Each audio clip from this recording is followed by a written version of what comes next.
우리가 지난 무너진 신앙의 기초들을 다시 세우자, 본질을 회복하자라는 큰 주제 속에서 작년 금년에는 주님과 교제하는 삶을 회복하자, 특별히 하나님과 동행하는 삶을 회복하자라는 주제 속에 말씀을 나누고 있습니다.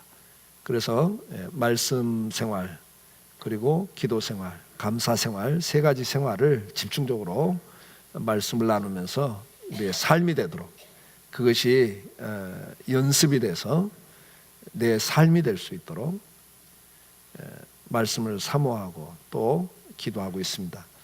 그런 과정 속에서 우리가 지난주에 하나님은 오늘 우리 가운데 함께하고 계신다, 성령 하나님께서 이제 교회 시대는 성령 하나님께서 우리 가운데 거하신다. 그래서 우리가 성령이 가시는 거룩한 성전이기 때문에 성전을 더럽히지 마라, 성전을 회복해라, 거룩하게 성전을 회복시켜라. 그럴 때 하나님의 그 나와 함께하는 임재하신, 이미 임재하고 계신 성령 하나님께서 역사를 하신다. 그런 측면에서 우리가 하나님의 은혜 보좌 앞에 나갈 수 있는 길을 열어놓으셨고, 다시 말하면 하나님의 임재를 체험하고 하나님의 능력을 체험하고 그 영광을 체험하고 사는 그런 능력 있는 성도의 삶을 우리에게 이미 허락해 주셨다. 예수님이 십자가에 죽으실 때 성전의 휘장이 찢어지면서 은혜 보좌 앞에 나갈 수 있는 길을 다 열어놓으셨다.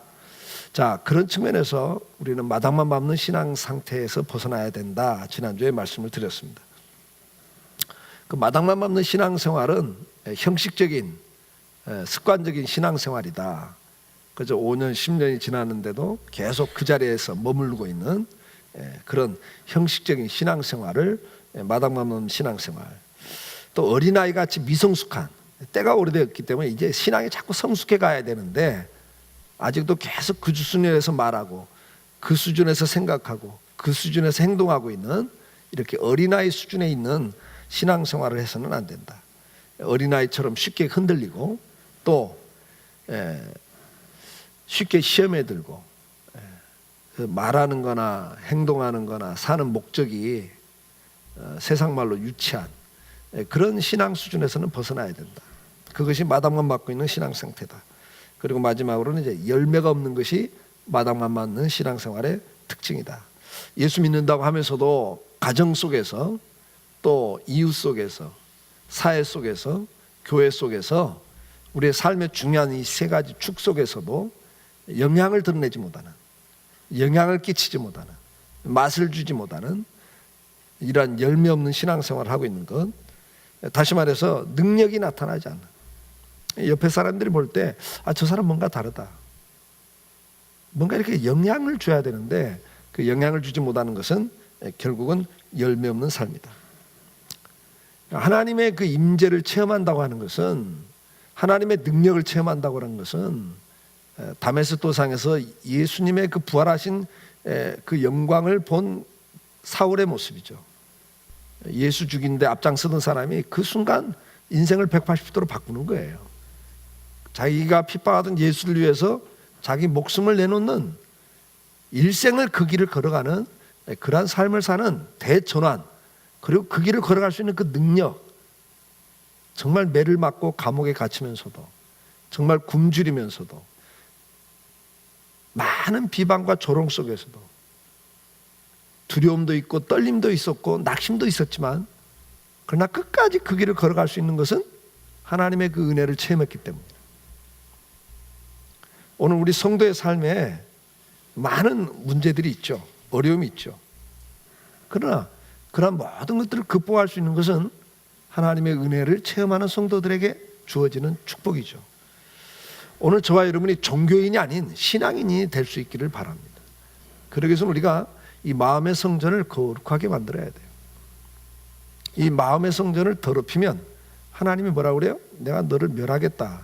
그 말은 뭐죠? 하나님이 우리와 함께하지 않는다, 역사하지 않는다. 구약 시대 이스라엘 백성의 모습을 통해서 우리에게 보여준 거죠.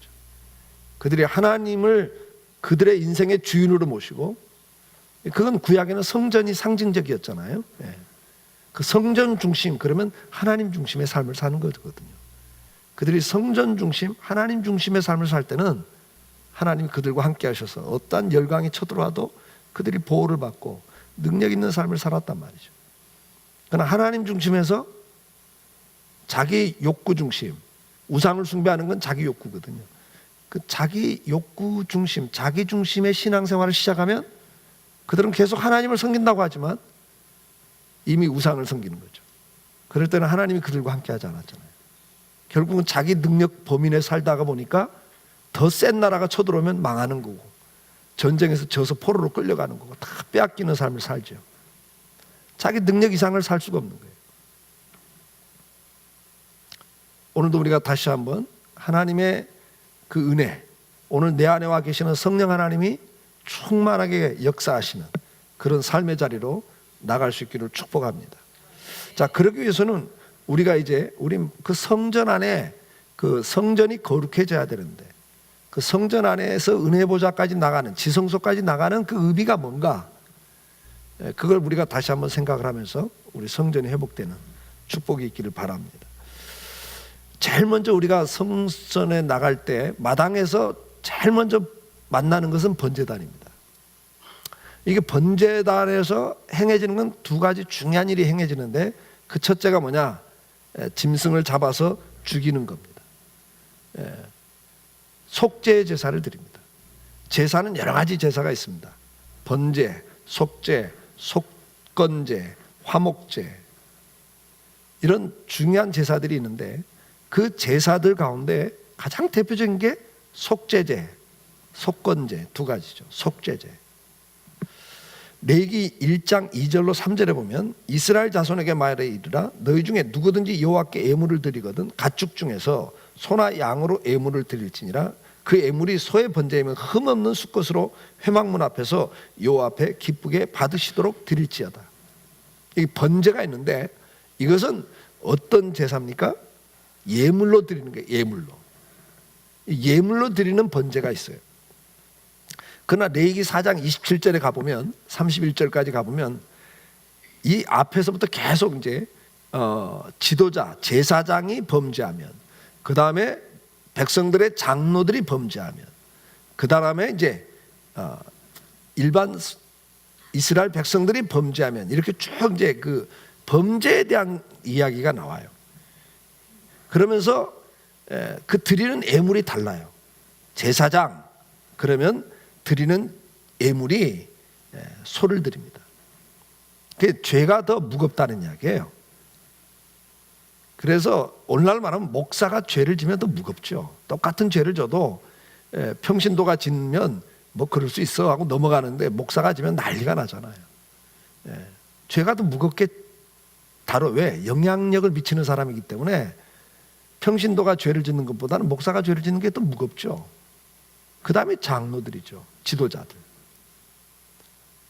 똑같이 죄를 져도 영향력이 미쳐지기 때문에 그냥 평신도가 죄 지면 뭐 아유 예수쟁이들 그냥 그러고 말지만, 여러분 목사가 지면 막 그건 뉴스거리가 돼버린단 말이에요. 그래서 더 무겁게 취급을 해요. 그래서 드리는 제물이 다르단 말이죠. 그러나 여기 이제 평민들을 가지고도 이야기를 해요. 만일 평민의 한 사람이 여호와의 계명 중 하나라도 부지 중에 범하여 허물이 있는데, 그가 범한 죄를 누가 그에게 깨우쳐 주면 그는 흠없는 암염소를 끌고 와서 그 범한 죄로 말미암아 그것을 예물로 삼아 그 속죄의 제물의 머리에 안수하고 그 제물을 번제물로 잡는 곳에서 잡을 것이요, 제사장은 손가락으로 그 피를 찍어 번제단 뿔에 바르고 그 피 전부를 제단 밑에 쏟고 그 모든 기름을 화목제물의 기름을 떼어낸 것 같이 떼어내 제단 위에서 불살라 여호와께 향기롭게 할지니, 제사장이 그를 위하여 속죄한 후 한즉 그가 사함을 받으리라. 그래서 구약의 이 번제단에서 드려지는 제사 가운데 가장 대표적인 것이 번제와 속죄제예요. 그 속죄제라고 하는 것은 결국은 자기가 죄를 범했을 때 그 죄를 사함받기 위해서 짐승을 끌고 오죠. 그 신분에 따라서 끌고 오는 짐승이 달라요. 그게 다릅니다. 그래서 그걸 끌어다 놓으면 죄를 고백하죠. 그러면 제사장이 그 짐승의 머리에다 안수를 하고 이 사람의 죄를 이 짐승에게 전가시켜 주십시오. 그 대신 희생으로 이 짐승을 죽이겠습니다. 죄의 값은 사망이니까 이 죄의 값으로 이 짐승을 죽이겠습니다. 그리고 짐승을 죽이는 거예요. 그 피를 쏟죠. 이게 이제 속죄의 제사예요. 다시 말해서 죄의 값을 치르는 장소입니다. 죄인이 하나님 앞에 나오면서 그 죄로는 하나님 앞에 나갈 수가 없기 때문에 그 죄의 값을 치르는 거예요. 그걸 우리는 뭐라고 그러죠? 대속이라 그래요. 대속. 대신 속한다. 자기 죄를 자기가 용서할 수가 없어요.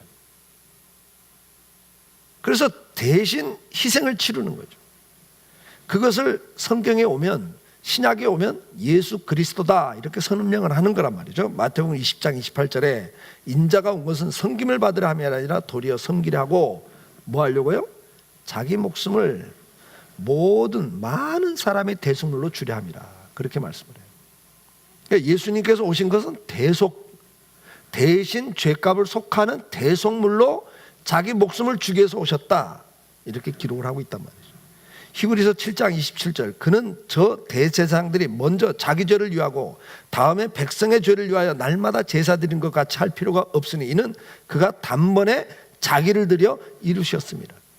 구약시대에는 짐승을 대신 잡아서 죽였다고요.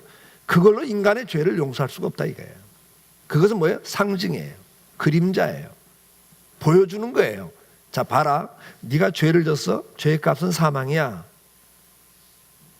죽어야 돼. 영원한 지옥 형벌을 받아야 돼.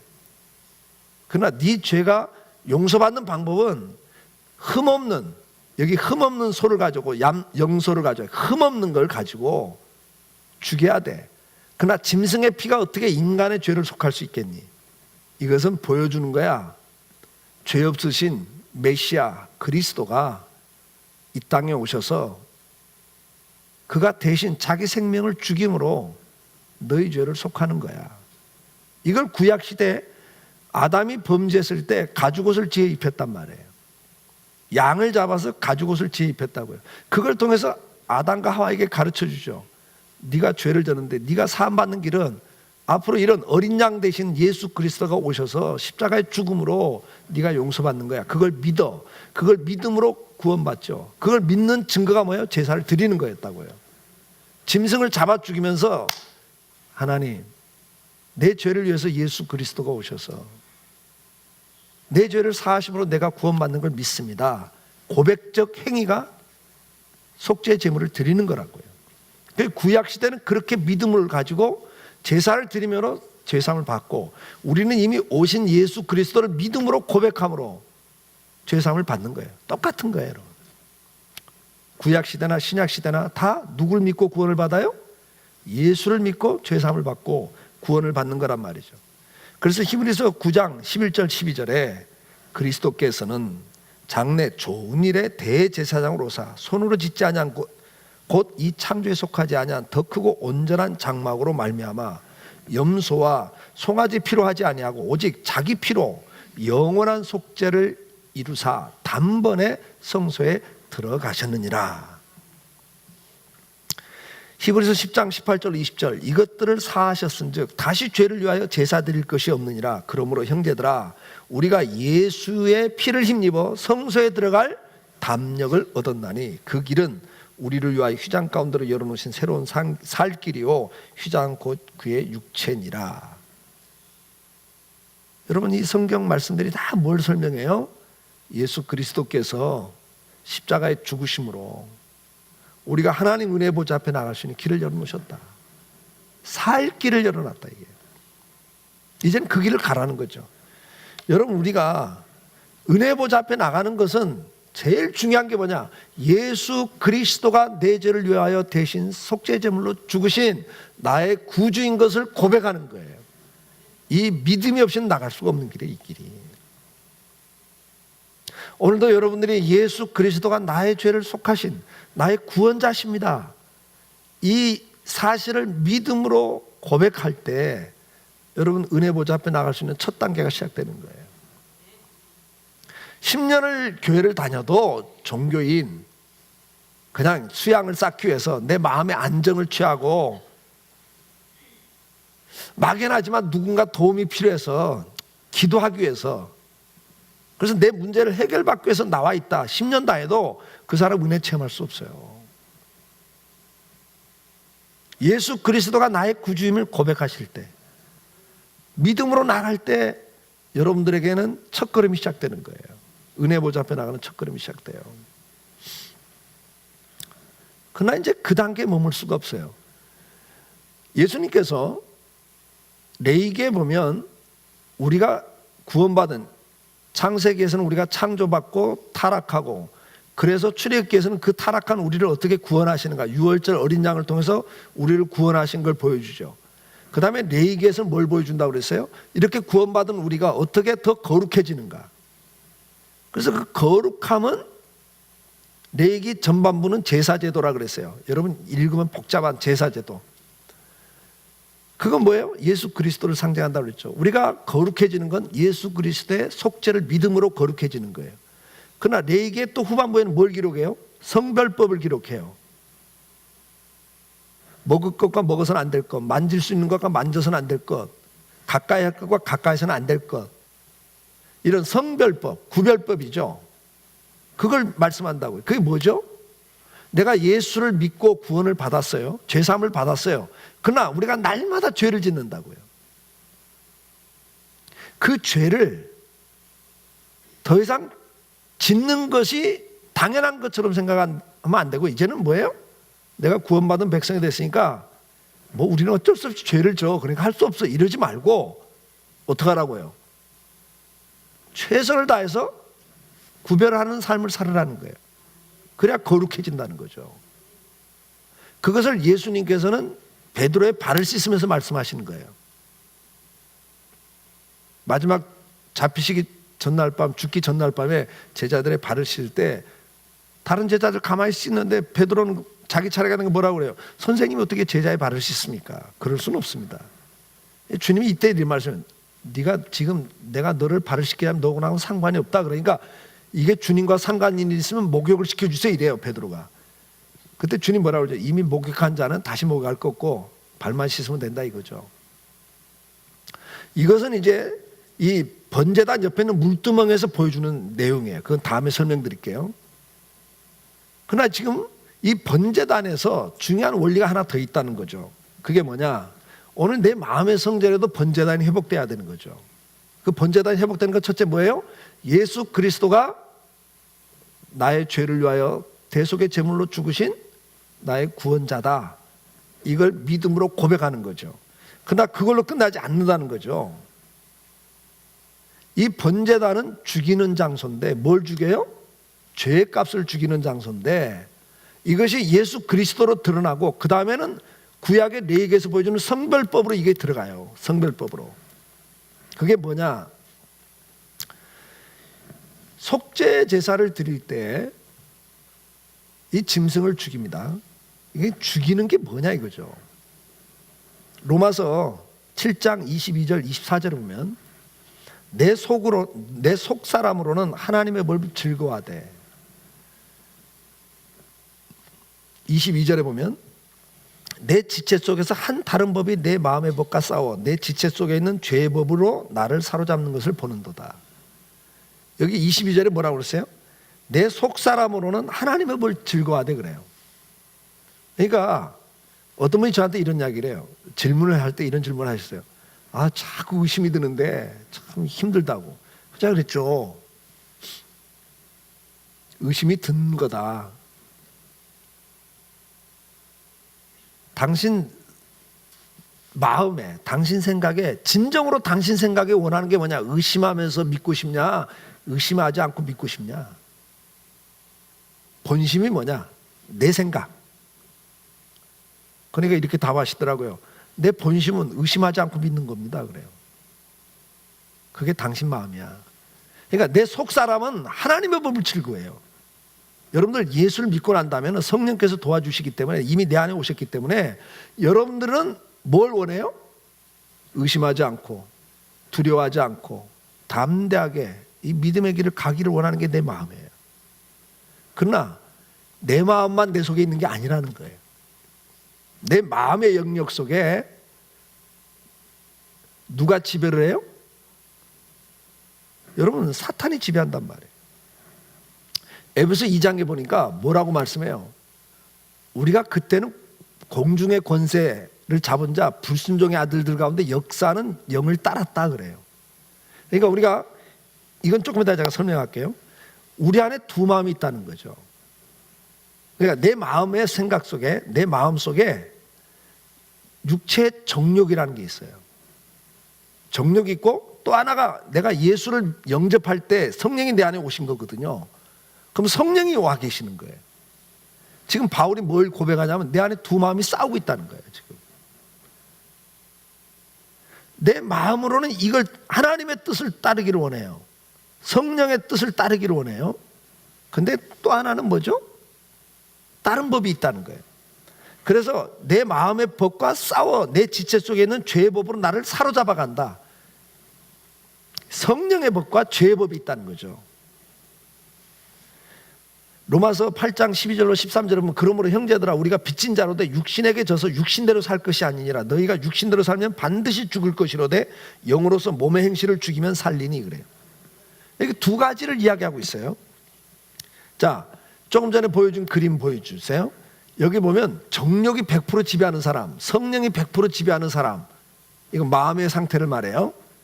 여러분, 정욕이 100% 지배하는 상태가 언제죠? 언제 이게? 내가 예수님 모르고 살 때예요. 예수님을 모르고 살 때. 그 다음에 성령이 100% 지배할 때는 언제예요? 믿고 난 다음에? 여러분 100% 지배를 받으세요? 그건 아니잖아요. 자, 이제 보세요. 에베소 2장 1절로 3절에 보면 그는 허물과 죄로 죽었던 너희를 살리셨도다. 허물과 죄로 죽었던 너희를 살리셨도다 그래요. 그런데 이 살리기 전의 상태를 2절부터 이제 설명을 하는 거예요. 그때 너희는, 이게 이제 죽어 있을 때, 우리가 다시 살림을 받기 전에 죽어 있을 때 상태죠. 죽었던 너희를 살리셨다. 그때 너희는 그 가운데 행하 이 세상 풍조를 따르고 공중의 권세 잡은 자를 따랐으니 그래요. 곧 지금 불순종의 아들들 가운데 역사하는 영이라. 이게 사탄을 말하죠. 우리가 예수 믿고 구원받기 전에는 사탄을 따라요. 그의 지배를 받아요. 공중의 권세 잡은 자를 따랐으니 그래요. 그러면서 뭐라고 그래요? 전에는 우리도 다 그 가운데서 우리 육체의 욕심을 따라 지내며 육체와 마음에 원하는 것을 하여 다른 이들과 같이 본질상 진노의 자녀였다. 여러분 보세요. 마귀가 지배할 때 상태는 뭐라고 그래요? 육체의 정욕이 지배한다 그래요. 그 육체의 정욕이 뭐냐? 세상 풍조를 따르면서 내 마음에 원하는 대로 사는 거예요. 이건 타락한 마음이죠. 이때가 우리가 정욕이 100% 지배하는 상태라는 거죠. 마귀가 지배하는 거예요. 그냥 쉽게 말하면. 그러면 성령이 100% 지배하는 건 언제냐 이거죠. 하나님이 나를 100% 지배할 때. 로마서 8장 30절 또 미리 정하신 그들을 또한 부르시고 부르신 그들을 또한 의롭다 하시고 의롭다 하신 그들을 또한 영화롭게 하셨느니라. 이게 우리 구원의 서정이에요. 하나님 우리를 구원하는 과정. 창세전부터 미리 택하셨어요. 택하신 자들을 때가 되면 부르셔요. 갖가지 방법으로 부르세요 우리를. 어떤 사람은 병들어서 그것 때문에 하나님을 찾기 시작해요. 어떤 사람은 부도가 나서 하나님을 찾기 시작해요. 어떤 사람은 애가 속을 썩여서 찾기 시작해요. 어떤 사람은 그냥 옆에 사람이 말 한마디 들었는데 그게 내 마음을 지배해서 예수님을 찾기 시작해요. 하여튼 다양한 방법으로. 저 같은 사람은 그냥 믿는 부모님 뒤태어나고 그냥 어릴 때부터 품에 앉아갖고 교회 다니다 보니까 듣다 보니까 믿음이 생겼어요. 뭐 다양한 방법으로 우리를 부르신다고요. 부르신 그들을 또한 의롭다 하세요. 부르신 다음에 어느 날 믿음을 갖게 하셔서 예수가 나의 구주임을 고백하게 되죠. 이걸 의롭다 그래요. 칭의. 예수를 믿음으로 죄사함을 받는 거니까 이해가 되죠? 의롭다 하신 그들을 또한 마지막에 뭐예요? 영화롭게 하셔요. 이게 언제죠? 고린도전서 15장 51절로 52절 보라. 내가 너에게 비밀을 말하느니 우리가 다 잠잘 것이 아니오 마지막 나팔에 순식간에 호련히 다 변화하리니. 아멘. 나팔 소리가 나면 죽은 자들이 썩지 아니할 것으로 다시 살아나고 우리도 변화되리라. 이 변화가 뭐예요? 완전한 몸으로 영광스러운 몸으로 변화된다. 그걸 아까 로마서에서 의롭다 하신 너희를 영화롭게 하느냐. 이게 언제예요? 그러니까 이 영화롭게 되는 게 재림 때란 말이에요. 재림. 그러면 우리가 100% 성령의 지배를 받는 건 언제예요? 주님 재림하셔서 우리가 영광스럽게 변화될 때요. 천국 가서란 말이에요. 그러면 100% 정력이 지배하는 건 예수 믿기 전, 100% 성령이 지배하는 건 천국 가서. 그러면 예수 믿고 난 다음에 천국 가기 전까지 상태는 어떤 상태일까요? 두 마음이 싸우는 상태란 말이에요. 다음 그림 보여주세요. 자, 보세요. 정력이 100% 지배하던 내 마음에 성령이 들어오신 거예요. 내 마음에 성령이 오셨죠? 예수 믿으면. 그러면 그때부터 두 마음이 싸우는 거예요. 정력이 100% 지배하던 상태에서 이제는 성령이 들어오셨기 때문에 정력의 소욕, 사탄의 생각과 성령의 생각이 싸워야 돼, 안에. 그래서 여러분요, 예수 믿고 나면 갈등이 많아지는 거예요. 옛날에 예수 믿기 전에는 뭐 한잔 해도 뭐 그거는 즐거운 거잖아요. 근데 예수 믿고 한잔 하면 이게 껄쩍지근하기 시작하잖아요. 왜? 성령이 내 안에서 야, 그건 좀 술 취하지 말라고 생각하지 마라. 그건 몸에도 안 좋고 아무 유익이 없는데 왜 그런 걸 자꾸 하니? 그냥 시작이 되는 거예요. 그래서 예수 믿고 나면요, 모든 게 갈등이 시작되는 거예요. 왜? 내 안에 두 마음이 싸우는 거예요. 이게 언제까지? 언제까지? 이철호 목사는 이제 목사 된 지도 한 30년 되고, 그러니까 이제는 뭐 갈등이 없어요? 아니, 사도 바울이요, 직접 예수님께 말씀을 배우고 성령의 체험을 직접 하고 그런 능력을 베풀던 바울도 그가 마지막 죽기 전에 자기의 사역의 말기에 했던 고백이 아까 그 고백이라고. 로마서는 로마에 있는 성도들에게 편지를 보낼 때니까 사실 이게 마지막 순간 가서거든요. 근데도 그때 자기가 두 마음이 날마다 싸운다는 거예요, 자기 속에. 그래서 나는 오라 공고한 자로다. 내가 참 공고하게 산다. 그 고백을 하는 거예요. 뭐 때문에? 내 안에 두 마음이 지금 싸우고 있다, 이게. 여러분들이 예수를 믿는 것 자체가, 전도를 받고 예수를 믿게 되는 과정 자체가 수많은 갈등이 시작되는 거예요. 내가 예수를 믿어야 되겠다, 이 생각이 드는 게 성령이 이미 오신 거거든요. 성령이 오셨기 때문에 예수 믿어야 되겠다 생각이 들어요. 그런데 어떻게 해요? 사탄이 가만히 있습니까? 정욕의 소욕이 얼마나 강력한데, 내 안에 강하게 밀어붙이죠. 야, 예수 믿어? 너 주변 봐. 예수 믿는 것들 제대로 하는 거 봤니? 요즘 교회 꼴 봐. 무슨 예수 믿어? 강하게 부정하죠. 뭐 그 생각이 내 마음을 더 지배하죠. 싸우다가 에이, 포기할까? 그러다가도 성령께서 들어오셨으니까 성령께서 그래도 믿어라. 야, 네가 사람 보고 교회 보고 믿는 거 아니고 하나님 믿는 거야. 사람 보지 말고 나를 믿어. 성령이 계속 그러시니까 그래, 사람 보고 믿는 게 아니고 교회 보고 믿는 게 아니야. 그래, 내가 하나님 보고 믿지. 뭐 사람에 다 문제 있는 사람들인데. 맞아, 믿어야지. 그러면 뭐라고 그래요? 마귀가 그때 포기하지 않죠. 야, 그래, 신앙 갖는 거 좋아. 신앙은 갖는 게 좋아. 근데 뭐 신앙이, 종교가 기독교밖에 없냐? 다른 종교도 많이 좋은 종교 많은데 왜 꼭 기독교냐? 다른 종교가 훨씬 더 편하고 좋아. 그러는 거죠. 그래서 성령께서 그래도 아니다. 너 예수 믿어라. 그렇게 결론적으로 계속 성령께서 소원을 주죠. 그러면 내가 예수 믿을 거야. 그래도 예수 믿어야 되겠어. 그럼 마귀가 그 다음에 뭐라고 그래요? 또 포기합니까? 그래, 예수 믿는 거 좋지. 믿어. 근데 넌 봤지? 광신적으로는 믿지 마. 그 광신자들 봤지? 미치지 마. 그건 정상 아니다. 그냥 적당히 믿어, 적당히. 여러분요, 마귀는 한순간도 우리를 떠난 적이 없어요.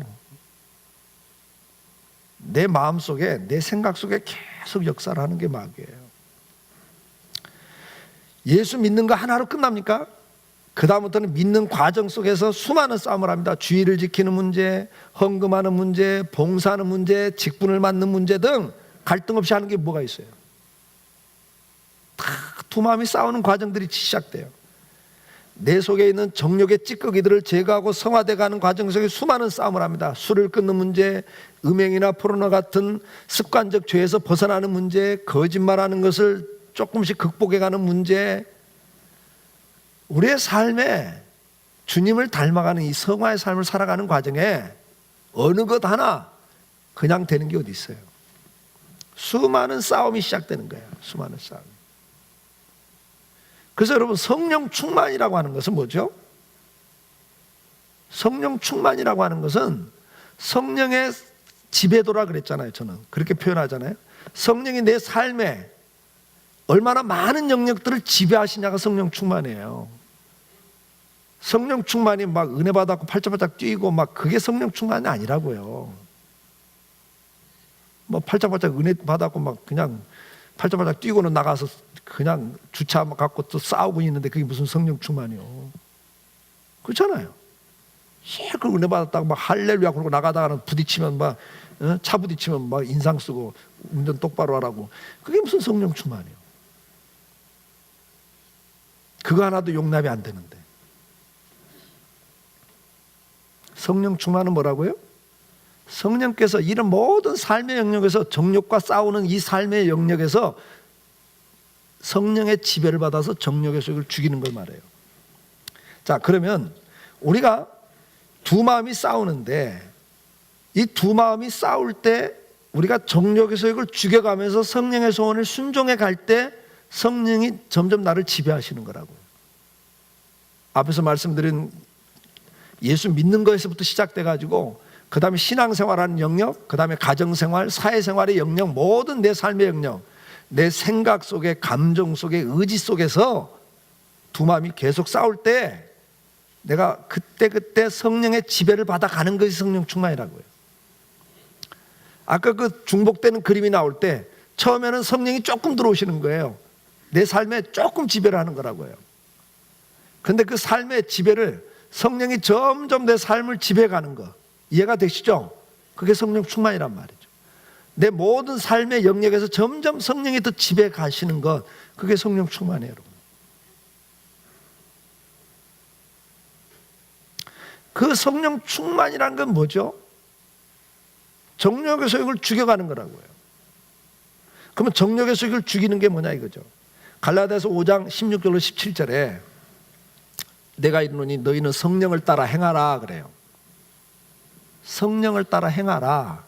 그리하면 육체의 욕심이 이루지 아니하리라 그러잖아요. 이게 답이에요, 여러분. 그러니까 정욕의 소욕을 죽이고 성령의 소원대로 내가 살아가는, 성령의 지배를 받아가는 삶의 방법이 뭐예요? 성령을 따라 순종하는 거예요. 성령의 소원을 줄 때 거기에 순종하는 거예요. 이 두 마음이 싸울 때 내가 어느 편을 결정하냐는 내가 결정하는 거예요. 왜? 우리가 자유의지를 주셨다고 하나님이. 로봇처럼 하나님이 오다 하면 그대로 움직이는 존재가 아니라 선악과를 따먹을 수도 있고 안 따먹을 수도 있고 내가 선택할 수 있는 자유의지를 우리에게 줬어요. 이게 특권이란 말이에요. 그러니까 내 안에 정욕이, 마귀가 와서 속삭여요. 성령이 또 오셔서 야 그렇게 하지 마. 이게 네가 제대로 사는 거야. 이게 두 마음이 이렇게 싸울 때 어느 걸 선택하냐는 내가 하는 거라고요. 이게 우리 자유의지예요, 여러분. 하나님 막 강제로 하거나 아니면 오다해서 이렇게 막 컨트롤하는 게 아니라고요. 기계적으로 움직이도록 만들지 않아서 우리를요. 우리가 선택할 수 있는 자유를 주셨다고요. 그 대신 책임을 지는 거잖아요. 그러니까 이 두 마음이 싸울 때 내가 성령을 따라서 행하면, 내가 성령 편에 서서 거기에 순종하면 정욕의 소욕이 죽는 거고, 정욕의 소욕에 내가 따라서 순종하면 성령의 소욕이 죽는 거라고요.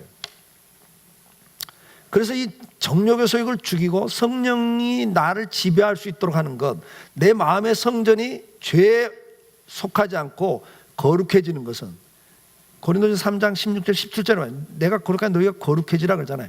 거룩해지는 방법이 바로 성령을 따라 행하는 거라고요. 그러면서 뭐라고 그래요? 그래야면 육체의 욕심을 이기는 아니라 육체의 소욕은 성령을 거스리고 성령은 육체를 거스리나니 이 둘이 서로 대적함으로 너희가 원하는 것을 하지 못하게 하려 함이니라.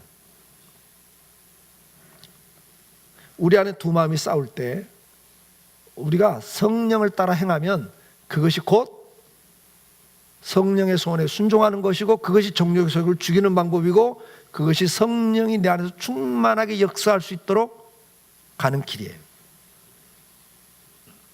이것을 날마다 하는 거죠. 바울도 이것을 날마다 싸웠어요. 그러면 우리가 어떻게 순종할 거냐? 이 두 마음이 싸울 때 성령의 소원에 내가 순종을 해야 되는데, 그 순종의 비결이 뭐라고 그랬어요? 제가 옛날에 이건 여러 번 이야기했죠. 순종의 비결은 뱀꼬리 잡는 거다. 순종의 비결은 뭐다? 뱀꼬리 잡는 거다. 이건 여러 번 이야기했어요. 출애굽기 4장 4절에 여호와께서 모세에게 이르시되 내 손을 내밀어 그 꼬리를 잡으라. 그가 손을 내밀어 그것을 잡으니 그의 손에서 지팡이가 된지라 그랬어요. 여러분 보세요. 하나님께서 모세에게 지팡이를 던지라 그러죠. 이제 가라는데 안 간다고 자꾸 그러니까 내가 너와 함께 할 거니까 가라. 함께 한다는 증거를 보여주면서 지팡이를 던지라 하니까 이게 뱀이 됐잖아요. 모세가 뒤로 물러난다고요. 독사니까. 그때 뭐라고 그래요? 하나님이 모세에게 이르되 내 손을 내밀어 그 꼬리를 잡으라 그래요. 야, 다시 잡아라. 지팡이 던졌는데 뱀이 되는데 그걸 다시 잡으라 하면 알아서 잡잖아요, 모세가. 뱀은 어디 잡아야 돼요? 머리 잡아야 돼요. 꼬리 잡으면 어떻게 돼요? 물려 죽어요. 이건 초등학생도 하는 상식이라고 말해요. 근데 지금 하나님의 오다가 하나님 말씀이 상식도 안 통하는 이야기를 지금 하시는 거예요. 그러니까 내가 모세라면 이렇게 말할 것 같아요. 하나님, 이래서 예수 믿는 사람들이 요거도 먹어요. 이래서 광신자 소리 듣는 거예요. 좀 상식이 통하는 말씀을 하셔야지. 이렇게 비상식적인, 비과학적이고 비의학적인, 뭐 처녀가 애를 낳아, 뭐 바다가 갈라져, 이러니까 안 믿는 거예요. 우리는 쉽게 그렇게 말하죠. 순종이란 뭐냐? 그런 내 상식, 일반적, 과학적, 의학적, 보편적 진리라고 하는, 사회과학에서 말하는 보편적 진리라고 하는 그 진리, 그것과 충돌되는 그 장면, 그런 속에서도 자꾸 내 생각, 세상 인간의 지혜에서 만들어진 과학, 의학을 의존하지 않고, 오늘도 그 의학과 과학을 만들고 개발할 수 있는 지혜를 주신, 그러나 우리가 뛰어넘을 수 없는 그 존재이신 하나님의 말씀 앞에 나는 이것을 접겠습니다. 그게 뱀꼬리 잡는 거라고요. 내 생각에는, 내 경험에는 이런 말이 얼마나 어리석은가를 아는 사람들이에요. 여러분, 오늘 우리가 기억할 건 다른 게 아니에요. 날마다 이 싸움을 싸우는 거예요. 오늘도 우리가 왜 순종이 안 됩니까? 자꾸 자기 형편, 자기 입장, 자기 감정, 자기 생각, 자기 체면, 자기 자존심, 자기 포지션, 이거 주장하다가 불순종하잖아요. 아주 대표적인 게 뭡니까? 신명기 1장 21절 22절에 보면 너희의 하나님 여호와께서 이 땅을 너희 앞에 두셨은즉 너희 조상의 하나님 여호와께서 너희에게 이르신 대로 올라가서 차지하라. 두려워하지 말라. 주저하지 말라 한즉 너희가 다 내 앞으로 나와 말하기를 우리가 사람을 우리보다 먼저 보내어 우리를 위하여 그 땅을 정탐하고 어느 길로 올라가야 할 것과 어느 성읍으로 들어가야 할 것을 우리에게 알리게 하자기에 이래요. 하나님이 이렇게 말씀하잖아요. 들어가. 내가 너에게 주기로 한 약속의 땅이니까 믿고 들어가. 두려워하지 마. 망설이지 마. 들어가. 그러면 어떻게 한다고요? 내가 주겠다 그거예요. 근데 너희는 뭐라고 말해요? 어떻게 그냥 막 들어갑니까? 알아보고 들어가야지. 적진을 들어가는데 어떻게 그냥 막 들어가요? 그럼 자기들의 능력, 자기들의 실력으로 들어가겠다는 이야기인데 그러면 절대 정복할 수 없는 땅이거든요. 이게 항상 우리의 문제예요. 우리가 알아보겠다 이게. 내가 한번 생각해 보겠다 이게. 그래서 날마다 우리 안에서 불순종이 이루어지는 거예요, 여러분. 그 경험, 그 지식 얼마짜린데. 우리가 항상 뭘 물어야 돼요? 하나님 뜻이 뭔가? 하나님 지금 뭘 원하시는가? 성령이 내 안에서 지금 뭘 원하시는가에 예민해야 되는데 여기에 예민하지 않거든요. 바쁘고 복잡하고 피곤하게 살면서 세상에 온갖 것들로 잔뜩 이게 오염이 되어 있는 그 생각 가지고 택하려고 하니까 날마다 혼란스러운 거예요, 여러분들이. 정말 모르겠어요. 너무 복잡해요. 그 말들이 나오는 이유가 뭐예요? 지금 복잡한 거예요, 여러분이. 단순하실 필요가 있어요. 하나님 말씀에 귀를 기울이고 거기에 순종하면 될 문제거든요. 근데 거기에는 시간을 투자하지 않잖아요. 저 지난주에 우리 정장로님 부흥회 때 단순하다고 그러잖아요. 단순합니다. 간단합니다. 참 말씀 묵상하고 기도하다가 하나님 뜻이라고 깨달아지면 그대로 하면 됩니다. 단순하다 이게야. 왜 이렇게 복잡하냐 이거죠. 왜 복잡해요? 말씀을 붙잡지 않고 묵상하지 않고 기도하지 않으니까 복잡해지죠. 왜? 잡다한 생각들이 나를 지배하는데요. 그래서 민수기 14장 34절에 너희는 그 땅을 정탐한 날 수인 40일의 하루를 1년으로 쳐서 그 40년간 너희 죄악을 담당할지니 너희는 그제서야 내가 싫어하면 어떻게 되는지를 알리라 하셨다라. 여러분 40년 광야 생활이 이래서 시작돼요. 40일 정탐한 것 때문에. 그 다음 민수기 14장 36절 37절에 뭐라고 기록합니까?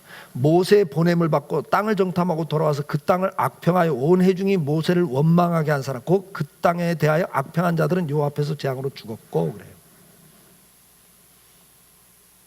여러분요, 자꾸 내 생각 갖고 나오면 그게 악평이 됩니다.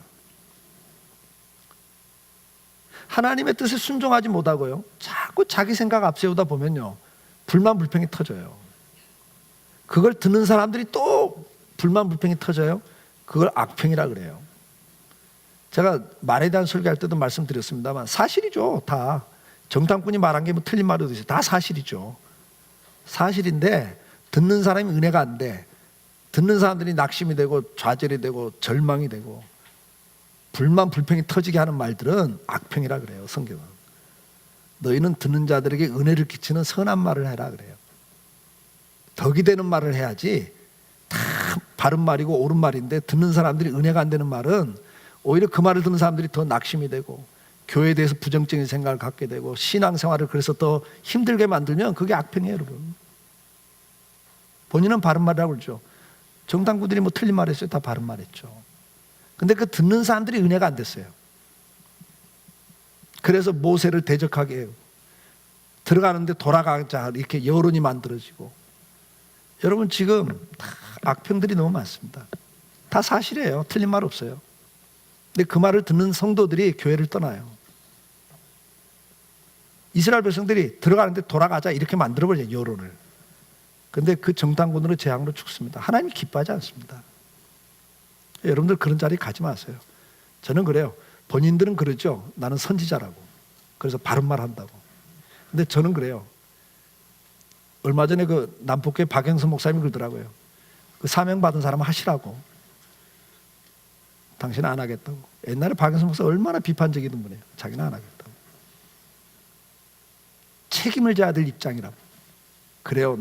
우리 때문에 이렇게 됐습니다. 목사인 우리의 잘못입니다. 이렇게 책임을 져야 될 위치라고. 자기는 책임 안 지고 다른 목사만 문제 있다고, 다른 교회만 문제 있다고. 이건 너무나 책임 없는 행동이라고. 저는 그 말에 공감을 해요. 여러분, 우리는 성령과 정욕이 싸울 때 항상 여기 순종을 해야 하는데, 순종에 가장 장애되는 게 뭐예요? 알아보고 생각해보고 해요. 말씀 앞에는 좀 단순하셔야 돼요. 창세기 24장 50절에 보면 나방과 부두엘이 대답해 이르되 이 일이 여호와께로 말미암았으니 우리는 가부를 말할 수 없노라 이래요. 이삭의 아내감을 얻기 위해서 아브라함이 종을 보내잖아요.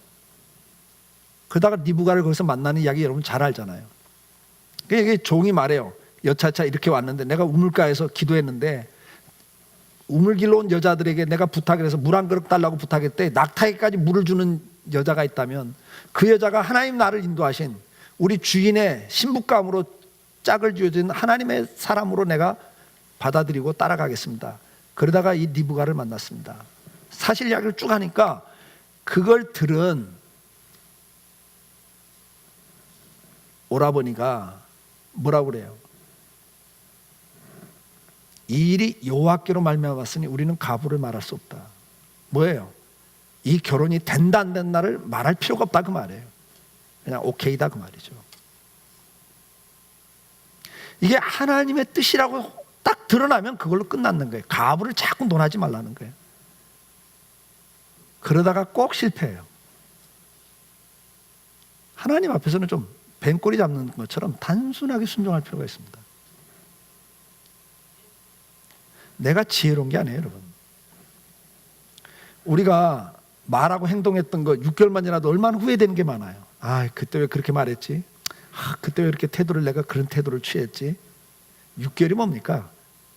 그냥 하루 지난 다음에도 뒤돌아서면 아, 왜 이래? 내가 왜 이 정도밖에 안 되나? 그럴 때가 많아요, 적어요?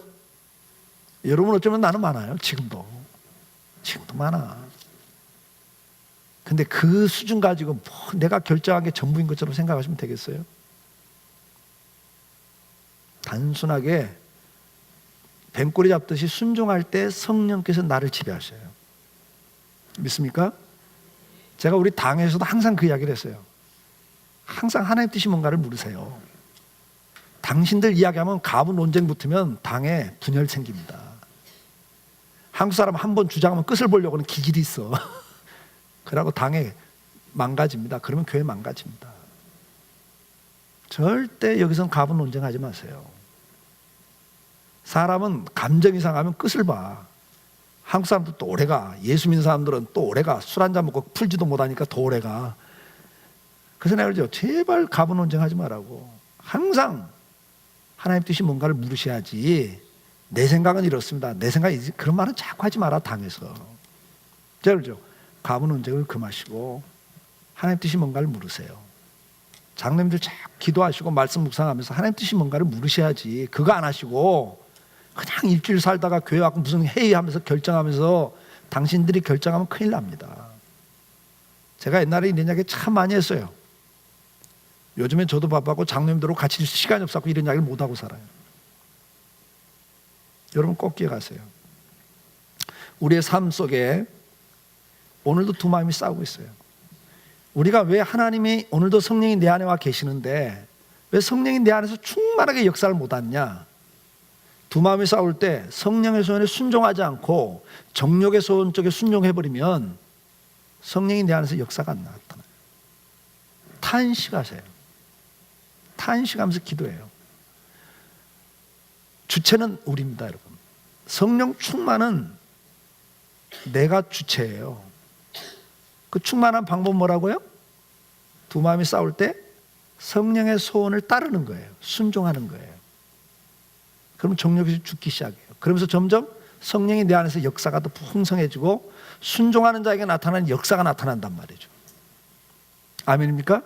근데 우리가 정욕의 소유에 순종하면 사탄의 역사가 나타나요. 그래서 그 사람 마음 속에, 그 사람 삶 속에, 그 사람 생각과 말 속에는 정욕이 드러나는 거예요. 그게 그대로 드러나요. 그러니까 목사, 장로, 권사 직이 중요한 게 아니라 지금 내 안에 성령이 충만하지 않으면 저나 여러분이나 별 볼 일 없고 별 수가 없어요. 정말 문제 있는 사람이 되고 말아요. 오늘도 우리가 다시 한번 우리 은혜 보좌 앞에 나가는 첫 단계 번제단. 그 첫 단계는 뭐죠? 예수 그리스도가 나의 구주시다는 걸 믿음을 갖고 나가면서 동시에 뭐예요? 이제 내 마음의 성전을 거룩하게 만들어야 되는데 그 첫 단계는 뭐냐? 죽이는 생활이 회복되셔야 돼요. 죽이는 장소, 번제단이 회복되는 것은 죽이는 생활이 회복되셔야 됩니다. 뭘 죽여야 돼요? 내 안에 두 마음이 싸울 때 정욕의 소욕을 죽이셔야 돼요. 이 생활을 계속 하셔야 됩니다. 부단하게 하셔야 돼요. 그러면서 계속 정욕의 소욕을 죽여갈 때 성령이 충만해져요. 그리고 거기에 은혜와 역사가 나타나죠. 그 죽이는 방법이 뭐라고요? 성령의 소원을 따르는 거예요. 순종하는 거예요. 순종의 방법이 뭐예요? 뱀꼬리 잡는 거예요. 내 생각, 내 경험 자꾸 주장하지 마시고 자꾸 물으셔야 돼요. 성령 하나님의 아버지의 뜻이 뭔지, 그 아버지의 뜻이 오늘도 내 안에서 이루어지기를, 하나님의 나라, 하나님의 통치, 주권이 내게 이루어지기를. 그래서 거기에 따라가면 성령이 마음껏 저와 여러분을 통해서 역사를 하시는 거예요. 그리고 그 삶의 결과가 나타나는 거죠. 믿습니까? 이번 한 주간 뭐 해보자? 죽이는 생활을 회복하자. 죽이자. 뭘 죽여요? 정욕을 죽이자. 정욕의 소욕을 죽이자. 그 성깔, 그 기질, 뭐 다 정욕이 역사를 하거든요. 여러분 쓴뿌리가 있어요. 다 약한 게 있습니다. 각자. 어떤 사람은 돈에 약하고, 어떤 사람은 자식에게 약하고요. 어떤 사람은 자기 자존심에 약하고요. 어떤 사람은 또 뭐에 약할까? 또 명예에 약하고요. 어떤 사람은 성적 욕구에 약하고요. 다 약한 게 있는데 거기에 집중적으로 사탄은 내 역사를 합니다. 그러나 포괄적으로 전체적인 삶의 영역 속에 오늘도 두 마음이 싸우고 있다. 성령의 소욕과 정욕의 소욕이 지금 나는 싸우고 있다. 이 싸움 속에서 어느 쪽을 죽여야 된다? 정욕의 소욕을 죽여야 된다. 꼭 기억하시고, 이번 한 주간은 뭐에 한번 집중해보자. 죽이는 삶인데 성령을 죽이지 말고 정욕의 소욕을 죽이는 삶을 한번 살아보자. 아멘? 이건 연습을 하셔야 돼요. 이건 평생 가는 싸움입니다. 의도적으로 집중을 하셔야 됩니다. 그러기 위해서는 말씀에 순종하기 위해서 우리는 부단하게 말씀을 묵상하고 예민하기 위해서 기도를 해야 돼요. 기도는 내 영혼을 정화시키는 거고 치료제고 회복제라고 말씀을 드렸잖아요. 분별력을 줘요, 기도가. 그래서 말씀을 계속 묵상하지 않으면 기도에도 이게 분별력이 안 생깁니다. 그래서 말씀 묵상 생활, 말씀 생활과 기도 생활, 이 두 가지가 굉장히 강조되는 이유예요.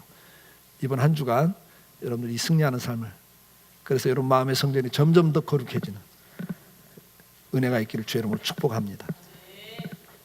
우리 다 같이 일어나셔서 찬송하시겠습니다.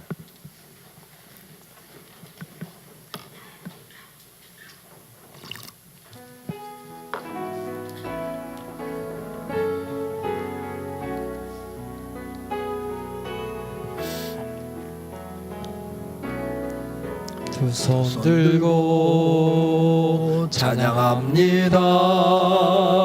다시 오실 왕 여호와께 오직 주만이 나를 다스리네.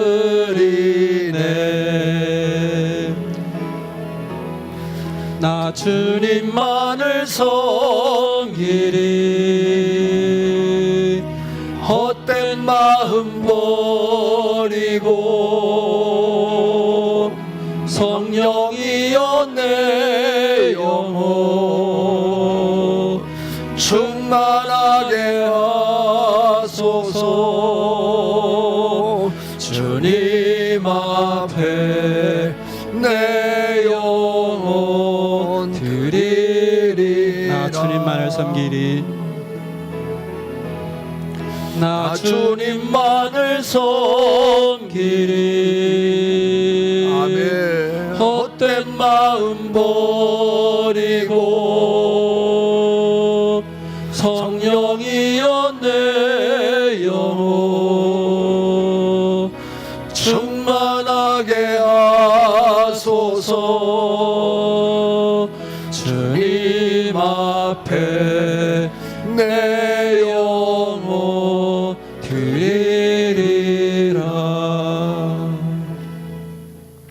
이제는 우리 주 예수 그리스도의 은혜와 아버지 하나님의 그 무한하신 사랑하심과 성령님의 감화감동, 역사, 인도하심이 오늘도 내 안에 와 계시는 성령 하나님, 내가 거룩한 성전임을 깨닫고 이 성전을 더럽히는 자를 주님이 멸하신다고 하시면서 내가 거룩하니 너희도 이 성전을 거룩하게 하라고 말씀하신 그 말씀 가슴에 새기고, 이제 이 성전을 거룩하게 회복하기 위하여 번제단이 회복되는 예수 그리스도가 나의 구주임을 믿는 믿음으로 담대하게 나가는 것과, 그리고 날마다 내 안에서 싸우는 이 두 싸움, 정욕을 죽이는 이 생활을 더 아름답게 제대로 감당함으로 성령의 충만한 자리에 가기를 마음에 결단하는, 그래서 이번 한 주간도 날마다 정욕의 소욕을 죽이는 생활에 집중하기를 마음에 결심하는 우리 사랑하는 성도들 위해, 저들의 가정과 일터와 자녀들 위해, 주의 몸된 교회와 이 나라 이 민족 위에 이제로부터 영원토록 함께 계실지어다. 아멘.